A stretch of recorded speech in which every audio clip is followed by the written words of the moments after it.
تو وہ علم حضوری ہے. اور اگر وہ خود سے ایک ایکٹیو رول میں جا کر اسٹرگل کر کر کچھ چیزیں ایکوائر کرنے لگ جائے تو وہ مائنڈ کی ایکٹیویٹی سے حاصل ہونے والا علم حصولی ہے. تو یہی جو ورٹیکل نالج ہے، جو اشیاء کی حقیقت کا علم ہے، جو حقائق اشیاء کا علم ہے، وہ در حقیقت اس کا تعلق ہماری مسلم روایت میں وہ پیسیوٹی آف مائنڈ کے ساتھ ہے. جیسے ابھی ایک بات ہوئی تھی عرفان کی، کہ وہ اگرچہ تصوف کی ایک روایت کا حصہ ہے عرفان، لیکن تصوف کی وہ روایت ہے کہ جس میں عقل کے ڈومین کے اندر ایک سرگرمی ہے، پیسیوٹی آف مائنڈ انوالو ہے وہاں پر بھی، معارف کے اندر بھی. تو وہ ایک صورت ایسی ہے. تصوف کی کچھ صورتیں جو ہیں وہ یوں کہہ لیں آپ کہ وہ روایت، عقلی روایت سے ہٹ کر بھی ہیں ہماری، اس سے اوپر مزید ٹرانسینڈ کر کے بھی ہیں اس میں کچھ چیزیں، لیکن تصوف کے اندر بھی ایک پوری عقلی روایت موجود ہے، جو معارف کی روایت ہے، جو عرفان کی روایت ہے، جو صوفی ایپسٹمالوجی جس کو آپ کہہ سکتے ہیں، وہ بھی ہماری عقلی روایت کا حصہ ہے. تو علم حضوری میں اور علم حصولی میں یہ ایک بنیادی فرق ہے. آپ نے یہ دو اصطلاحیں جیسے سید حسین نصر کے ہاں آ گئیں، اور اس سے ایک ذرا واضح ہوا آپ کو کہ ریڈکشنزم کی جس کی ہم بات کر رہے ہیں، کہ اگر ہم ابھی فی الحال اس پہ بات نہ بھی کریں کہ ہم نے اپنی ایپسٹمالوجی جو تھی ہماری مسلم روایت کی، اس کا ایک گہرا تعلق ہماری اونٹالوجی کے ساتھ تھا، ہمارے علم الوجود کے ساتھ تھا، تو ہم نے اس کو چھوڑ دیا اور ایک ریڈکشن کا شکار ہو گئے. یہ تو ایک بحث ہے اور بہت اہم. تو ہم اس سے آگے جا کے ایپسٹمالوجی کے اندر آ کر بھی، کہ ایپسٹمالوجی اپنے اندر جو ہے عقل کے جو تصورات رکھتی ہے اور وہ جو اصطلاحات بولی جاتی ہیں اس کے ہاں، تو اس میں بھی ریزن تک محدود رہ گئی ہے. ماڈرن ویسٹ کے اندر وہ انٹلیکٹ کو خارج کر دیا گیا ہے علمیات میں یا ایپسٹمالوجی میں یا ان مباحث کے اندر. تو ہمارے ہاں جیسے علم حضوری اور علم حصولی کی اصطلاحات ہماری مسلم روایت میں یہ ایک اس کا ایک رخ ہے. ہمارے ہاں علم کی جو تعریفات ہوئیں یا علم کی جو ڈیفینیشنز ہوتی رہیں، ان کو بھی جب ہم دیکھتے ہیں تو ان کے اندر بھی جب جاتے ہیں تو جیسے ہم نے کہا کہ ہماری مسلم عقلی روایت کو سمجھنے کے لیے اور مسلم عقلی روایت کے تینوں ڈسپلنز کو، مسلم فلسفی کو، ہمارے کلامی روایت کو اور ہماری عرفانی روایت کو، اس کو سمجھنے کے لیے جیسے سید حسین نصر نے یہاں پر ریزن اینڈ انٹلیکٹ کی دو صورتوں کا ذکر کر کے ہمیں ایک بہت بڑے مسئلے کی طرف اور ریڈکشنزم کے ایک بہت بڑے ایشو کی طرف ہمیں متوجہ کر دیا ہے علم حصولی اور علم حضوری کی اصطلاحات کے استعمال کے ذریعے. جی ڈاکٹر صاحب، اصل میں آپ نے ابھی میں بات کاٹ تو نہیں رہا آپ کی؟ نہیں بالکل بات کریں. مجھے بڑا ایک خیال یہ آ رہا تھا کہ یہ تو ہم وہی ایک بات کر رہے ہیں کہ کتنی اہم ہے یہ والی ڈسٹنکشن جو آپ نے کہی، مگر جو یہ لارجر کلچر میں بھی یہ عام بحث رہتی ہے، یعنی کہ کوئی انٹلیکچوئل ٹریڈیشن الگ نہیں ہے. تو مجھے ایک شعر یاد آ رہا ہے ولی دکنی کا، دکنی اردو کا، اور پھر ایک شعر یاد آ رہا ہے مولانا روم کا. ادھر جو عام فہم اصطلاح استعمال کی گئی شاید انہی حقائق کی، وہ ہے عقل ریزن کے لیے اور عشق انٹلیکٹ کے لیے. لوگ اس سے بھی مانوس نہیں ہے، تو اس کیونکہ اس شعر سے پتہ چل جائے گا. ولی کہتے ہیں اے عقل کب لگ فہم سو یکجا کرے گی خار و خس. یہ دکنی اردو ہے. اے عقل فہم سو کب لگ، یعنی کب تک، فہم سے کب تک، یکجا کرے گی خار و خس، یہ تنکے ونکے تم جمع کر رہی ہو. آیا ہے سیل عاشقی آوارہ ہو آوارہ ہو. اس پوری غزل کا ردیف ہی آوارہ ہو آوارہ ہوا ہے. تو یہ اس طرح اس کو انہوں نے، بات تو وہی ہے نا جی؟ میں نے ذرا آسان ہے سمجھنا. بالکل آسان انداز میں. تو اب مولانا کا بھی شعر سنا دوں پھر آپ؟ جی جی بالکل بالکل بالکل ویسے ان لوگوں کو کئی دفعہ سنایا مگر اپنے شوق میں سنا دیتا ہوں پھر سے. جی عقل گوید شش جہت حدست و بیرون راہ نیست. عقل کہتی ہے کہ جو 6 ٹائم اور اسپیس ہے یہ حد ہے. These are the limits of knowledge. ان سے باہر نہیں جایا جا سکتا. عقل گوید شش جہت حدست و بیرون راہ نیست. عشق گوید راہ ہست رفتہ من بارہا. عشق کہتا ہے راہ ہے، میں تو بہت دفعہ ہو کے آیا. تو اصل میں this is what is at stake. بالکل. اب جیسے انہوں نے عقل اور عشق کا یہاں پر یہ کیونکہ ماڈرن ٹائمز کے اندر پھر جیسے ہے اور مطلب ہے ایک عرصے سے پھر اس پہ کہ عقل کی اصطلاح جو ہے وہ ریزن کے لیے یہاں پر بھی ان اشعار کے اندر بھی، اور عقل کی جن صورتوں کو ہم ان کو بھی عقل ہی کی صورتیں کہہ رہے ہیں، انٹلیکٹ کو بھی. تو ہمارے موجودہ دور میں تو ریزن اینڈ انٹلیکٹ جو ہے مطلب انٹلیکچوئل بھی ریشنل کے لیے ہی ہم نے وہ ریزن کے لیے ہی بولنا شروع کر دیا ہے. تو اس سے وہاں مختلف ہے. جیسے یہاں پر تیمور صاحب نے اشارہ کیا کہ عشق کی اصطلاح جو ہے وہ انٹلیکٹ کے قریب کی ایک چیز ہے. وہ سید حسین نصر نے ہی یہاں پر اگر آپ دیکھیں ریڈنگ میں جو ابھی آپ نے دی تھی تو اس میں 7-8 ہارڈ ٹرمز بولی ہیں، ان میں سے کافی ساری کہ ہماری مسلم روایت میں کچھ اور پیرلل اصطلاحات بھی اس طرح کی بولی جا رہی تھی کہ جو انٹلیکٹ کی طرف اب ہم موجودہ دور میں وہ ہمارے صرف ادب کا یا شعر کا موضوع تو رہ گئی، ہماری علمی روایت کا اور ہماری اپسٹمالوجی میں اس کو استعمال کرنا اور ان کی یوٹیلیٹی جو تھی ماضی میں وہ صرف ہمارے ادب ہی کا موضوع نہیں تھی بحث. مثال کے طور پہ ایک اصطلاح یہاں پہ آپ دیکھیں گے اس میں ذوق کی اصطلاح استعمال ہوئی ہے. اب ذوق موجودہ دور میں ہم ادبی حوالوں سے ذوق کی اصطلاح استعمال کر رہے ہیں، تو ہماری روایت کے اندر ذوق کی ٹرم جو ہے وہ انٹلیکٹ سے ریلیٹڈ ایک ٹرم ہے.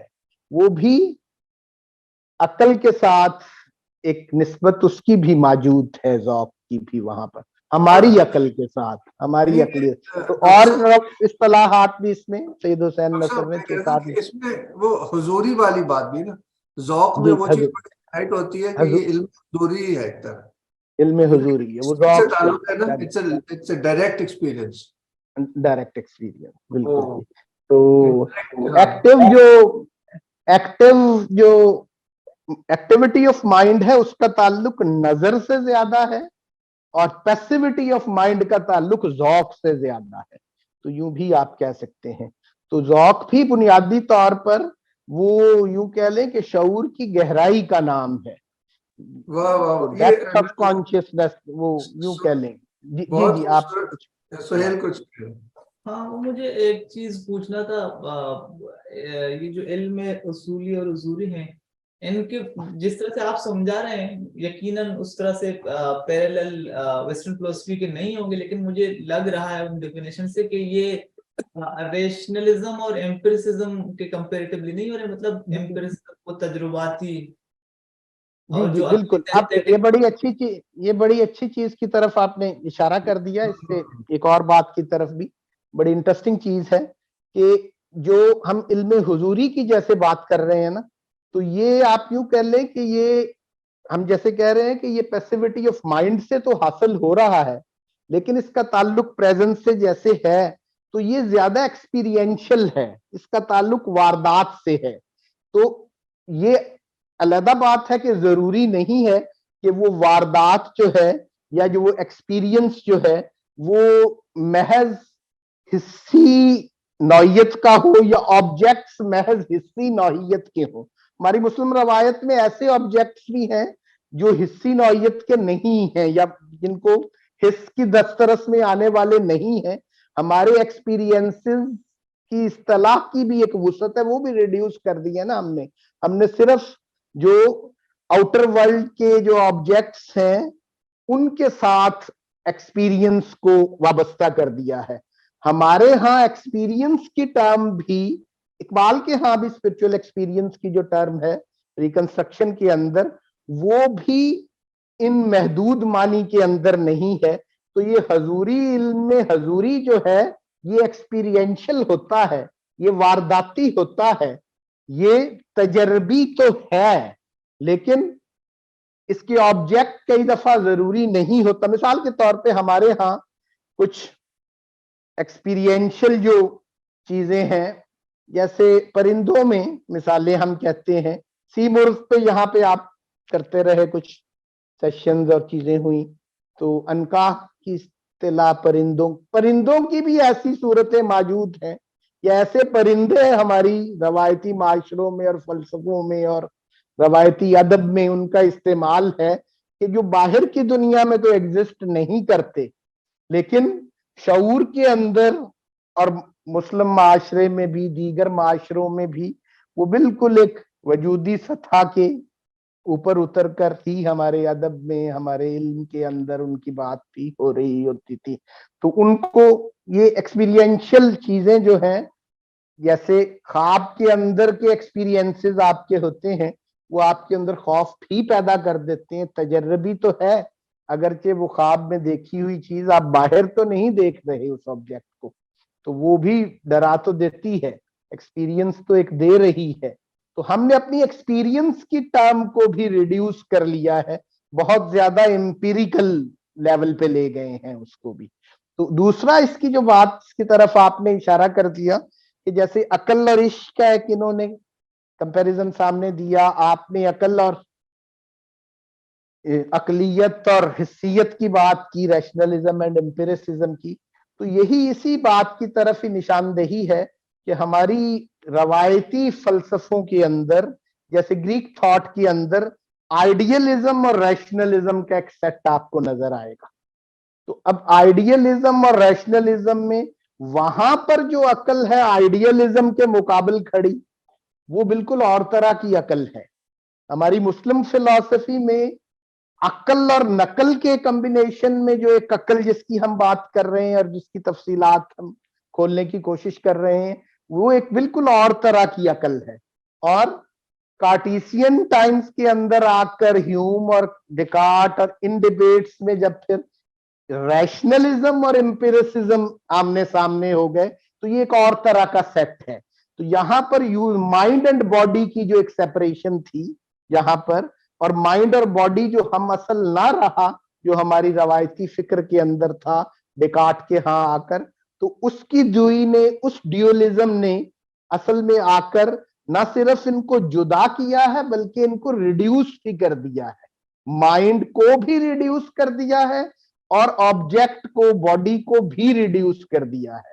باڈی کو بھی حسیت تک ریڈیوس کر دیا ہے اور مائنڈ کو بھی ریزن تک ریڈیوس کر دیا ہے.